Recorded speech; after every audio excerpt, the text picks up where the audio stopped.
से जीव पार नहीं हो सकता। ये बात अकाट्य शब्द है, इतनी सत्य है, इसी को कहीं काटा नहीं जा सकता। अब अपन देखें, अभी अभी हमारे मंच पर विद्वान श्री किरंचवाले उपाध्याय जी महाराज कह रहे थे, उन्होंने 8 विशेषताएं बताई और बड़ी सुंदर सुंदर विशेषताएं बताई। सत्संग की महिमा का उन्होंने वर्णन किया। उसी सत्संग पर अपन चले कि सत्संग वास्तविक है क्या। पहले तो अपन जहां जिसे सीखने के लिए आए हैं उसे ये देखें कि सत्संग है क्या। महाराज कह रहे हैं कि सत्संग कहते किसे है, सत्संग की परिभाषा क्या है। बेनु सत्संग विवेकन होई और राम कृपा बिनु सुलभन सो। बिनु सत्संग, ऐसा कौन सा संग है जिसके बगैर विवेक का उदय होता ही नहीं, यानी ज्ञान होता ही नहीं। अब देखिए कि कहां तक चले अपन। बाबा गोस्वामी पाद तुलसीदास जी महाराज कह रहे हैं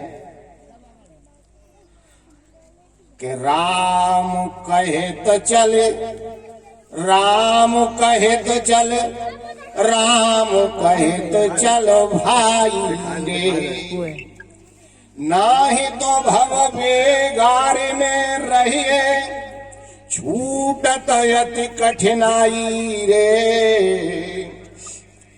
मार्ग अघम संग नहीं सबल, नाम गाम करे भूलारे। तुलसीदास प्रभु विपति हरो अब, ओ राम अनुकूलारे। एक दिन बाबा गोस्वामी पाद तुलसीदास जी से किसी ने पूछा कि बाबा, आपने रामचरितमानस का वर्णन किया है, तो अब आप हमें ये बताओ कि वास्तविक सत्संग का अर्थ है क्या। सत्संग किसी पक्षी का नाम है क्या, या सत्संग किसी पुस्तक का नाम है कि इसको पढ़ने पर सत्संग हो जाता है।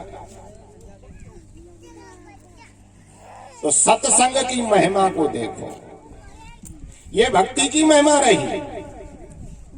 बार मथे घृत होए वर सिकताते बरते, और बिनु हरि भजन न भवतर, ये सिद्धांत आपे, ये भक्ति मार्ग।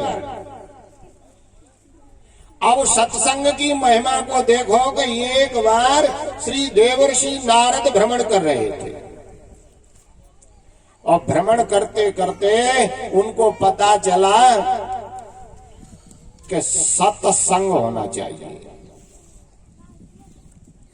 वाणी के द्वारा आकाशवाणी हुई कि सत्संग करो।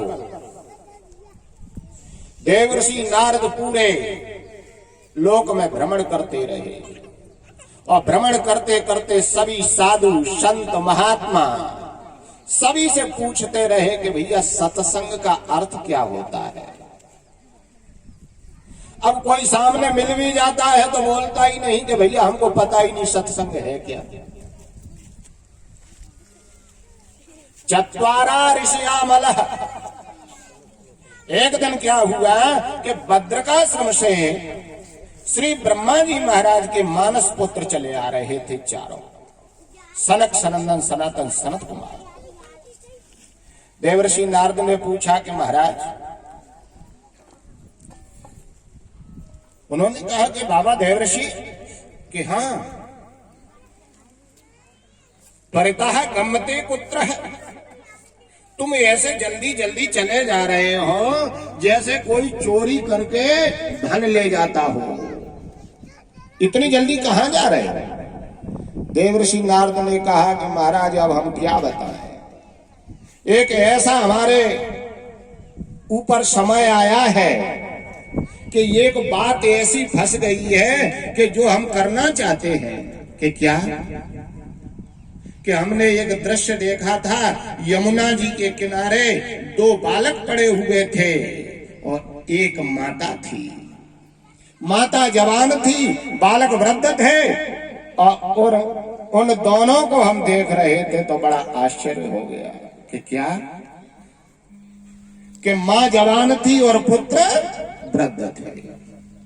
कि अच्छा, कि तो तुमने कुछ उपाय नहीं किया क्या? कि क्या? कि वेद वेदांग घोषश्च गीता पाठे मुहुर्मुहुः, हमने वेद पाठ किया, गीता जी का पाठ किया, बहुत कार्य किए, मंत्र दिए, मगर वो दोनों बालक खड़े नहीं हुए। कि एक आकाशवाणी हुई, उस आकाशवाणी ने कहा कि देवर्षि सत्कर्म करो। अब सत्कर्म का अर्थ क्या होता है? तब महाराज सनकादिक ने सत